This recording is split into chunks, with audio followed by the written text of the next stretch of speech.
नमस्कार साथियों, एक बार फिर स्वागत है आपका मेरे YouTube channel doctor Harish Kasana Hindi classes में। हमारा आज का विषय है संक्षेपण, क्या, क्यों और कैसे। विषय को आरंभ करने से पूर्व यदि आपने मेरे चैनल को सब्सक्राइब नहीं किया है तो कृपया चैनल को सब्सक्राइब करें, बेल आइकन को प्रेस करें जिससे आपको रेगुलर अपडेट्स चैनल की प्राप्त होते रहें, तथा यदि वीडियो पसंद आए तो उसे लाइक अवश्य करें।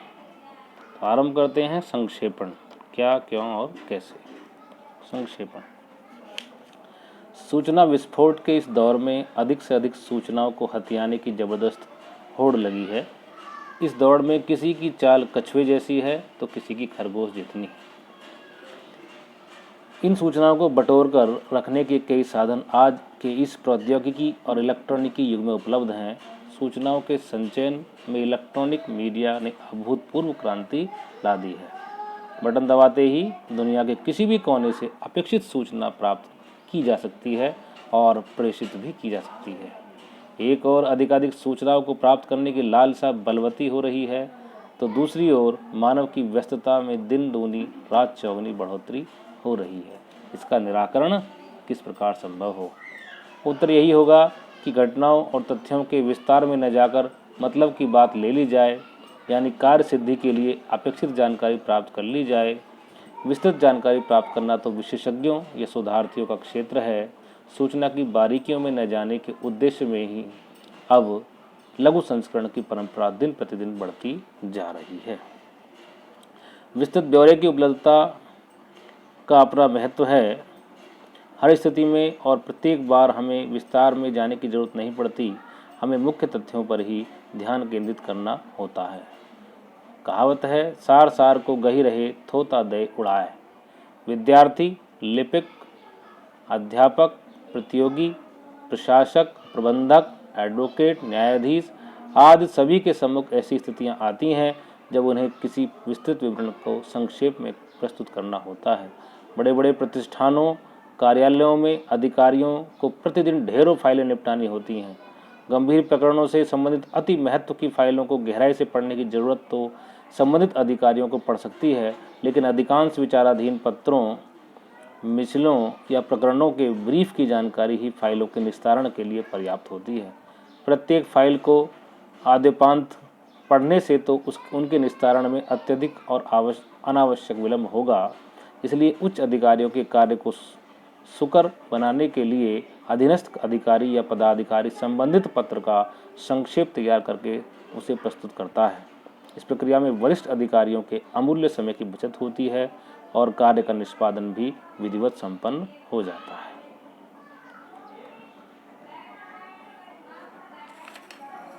संक्षेपण का यदि बात करें तो संक्षेपण का शाब्दिक अर्थ है संक्षिप्त करना। किसी अनुच्छेद, विस्तृत टिप्पणी अथवा प्रतिवेदन को संक्षिप्त करना संक्षेपण कहलाता है।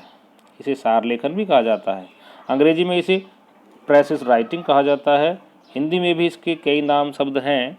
मुख्य रूप से संक्षेपण, संक्षेपीकरण, संक्षिप्तीकरण, संक्षिप्त लेखन आदि नाम शब्दों का प्रयोग किया जा रहा है।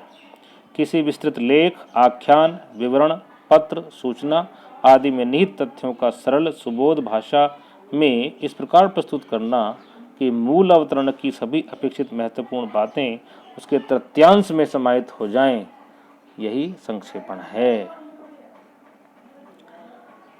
संक्षेपण में किसी भी संदर्भ को छोटा करना होता है और इसमें भाषा की महत्वपूर्ण भूमिका होती है। इसमें संक्षिप्त वाक्यों और जो अर्थगर्भित वाक्य हों, जो सीधा उद्देश्य को टारगेट करें, ऐसे वाक्यों का प्रयोग करना चाहिए।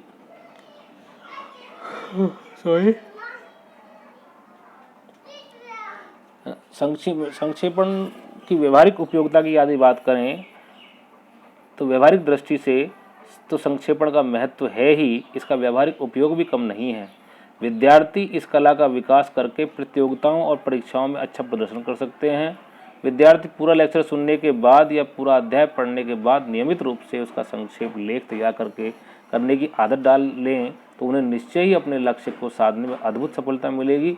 इस अभ्यास से विचारों में स्पष्टता आएगी, मन में विश्वास जागेगा और भाषा पर अधिकार सशक्त होगा।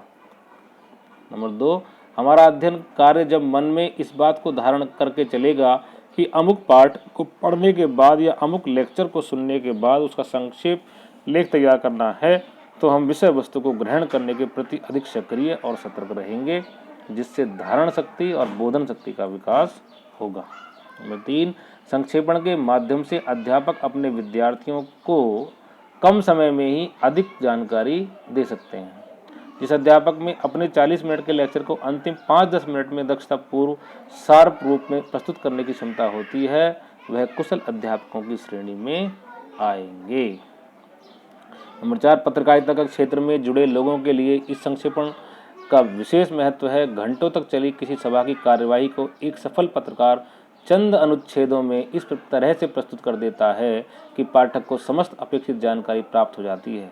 3 घंटों तक चली एक संगोष्ठी की कार्यवाही को हम संक्षेप में प्रस्तुत कर दें तो यह हमारी संक्षेपण कला की विशेषज्ञता को प्रदर्शित करता है। संक्षेपण वास्तव में कला है।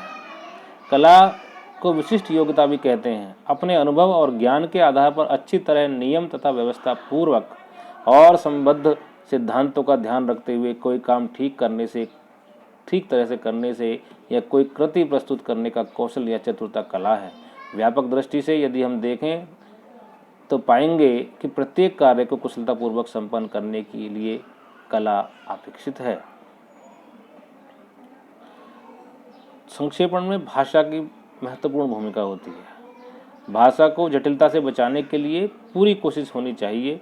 भाषा की जटिलता विषय को समझने में बाधक होती है। सरल शब्द होने चाहिए और वाक्य रचना सीधी सादी होनी चाहिए। उनमें उलझन नहीं होनी चाहिए। सरल और स्पष्ट वाक्य रचना की सहायता से बहुत ही जटिल भावों को भी काफ़ी हद तक बोधगम्य बनाया जा सकता है। विषय की गूढ़ता और भाव की जटिलता के साथ ही यदि भाषा की क्लिष्टता भी जुड़ जाती है तो लेखन का उद्देश्य असफल भी हो सकता है। संक्षेपण को पढ़कर विषय वस्तु का पूरा खाका मन पर अंकित हो जाना चाहिए और यह तभी संभव है जब तथ्यों को व्यवस्थित रूप में संजोया गया हो और भाषा की सरलता का ध्यान रखा गया हो। प्रभावी संक्षिप्तीकरण या प्रभावी संक्षिप्त लेखन के लिए भाषा की जो विशेषताएं हैं उन पर बात करते हैं। नंबर 1, शब्द वाक्य और अनुच्छेद छोटे हों। अनुभव पर आधारित नियम यह है कि प्रयोग किए गए शब्दों में से 50 से 60% छोटे शब्द हों। एक वाक्य में अधिक से अधिक 12 से 15 शब्द हों। कोशिश यह होनी चाहिए कि प्रत्येक अनुच्छेद में 6 से 7 वाक्य हों। नंबर 2, एक वाक्य में एक ही बात कही जाए। आदर्श स्थिति तो यही है कि एक वाक्य में एक ही बात कही जाए। नंबर 3, एक अनुच्छेद में एक विचार। नंबर 4, विशिष्ट शब्दावली के प्रयोग से बचें। देखिए, जहाँ तक संभव हो लेखन में जनसाधारण में प्रचलित शब्दावली का प्रयोग करना चाहिए। विशेष परिस्थिति में या तकनीकी लेखन में विशिष्ट शब्दावली का प्रयोग करना चाहिए। नंबर 5, समुच्चय बोधक शब्दों से वाक्य का प्रारंभ ना किया जाए। समुच्चय बोधक शब्द क्या होते हैं? और, यदि, लेकिन, परंतु, क्योंकि, ये जो शब्द हैं ये वाक्य के आरंभ में प्रयोग करना उचित नहीं होता है। नंबर 6, वाक्य में शब्द की पुनरावृत्ति न हो। एक ही वाक्य में एक ही शब्द को यदि दोहराया न जाए तो अधिक उचित है। भिन्न भिन्न विचारों को भिन्न भिन्न तरीकों से व्यक्त करना चाहिए। इसके बजाय यह लिखना उचित रहेगा, भिन्न भिन्न विचारों को अलग अलग तरीकों से व्यक्त करना चाहिए। नंबर 7, कर्मवाच्य के स्थान पर कृतवाच्य का प्रयोग। वह अचंभे में पड़ गया, पत्र रमेश के द्वारा लिखा गया।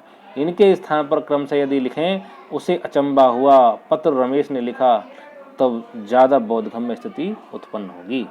नंबर 8, उद्धृत स्रोत सामग्री का अपने शब्दों में भावानुवाद करना अधिक अच्छा होता है। नंबर 9, संदर्भ ग्रंथों का उपयोग। अपने विचारों को ठीक ढंग से व्यक्त करने की कला सीखने के लिए यह आवश्यक है कि विद्यार्थी के पास अच्छे शब्दकोश हों और व्याकरण की मानक पुस्तकें हों। इस तरह की अच्छी संदर्भ सामग्री के सदा पास में उपलब्ध होने से विचारों को संजोने और भाषा को प्रभावशाली बनाने में बहुत मदद मिलती है। इस प्रकार जो संक्षेपण है वह विभिन्न कार्यालय, सरकारी कार्यालयों में, अदालतों आदि में संक्षेपण महत्वपूर्ण भूमिका निभाता है। कई वर्षों से लंबित प्रकरणों को संक्षेपण के द्वारा शीघ्रता से समझा जा सकता है। विद्यालयों में यह शिक्षक एवं छात्र दोनों के लिए उपयोगी है। पत्रकारिता में तो संक्षेपण का महत्व अत्यधिक है। प्राय थोड़े में अधिक प्राप्त करने की सभी की इच्छा होती है। इस इच्छा पर संक्षेपण खरा उतरता है। धन्यवाद। नमस्कार।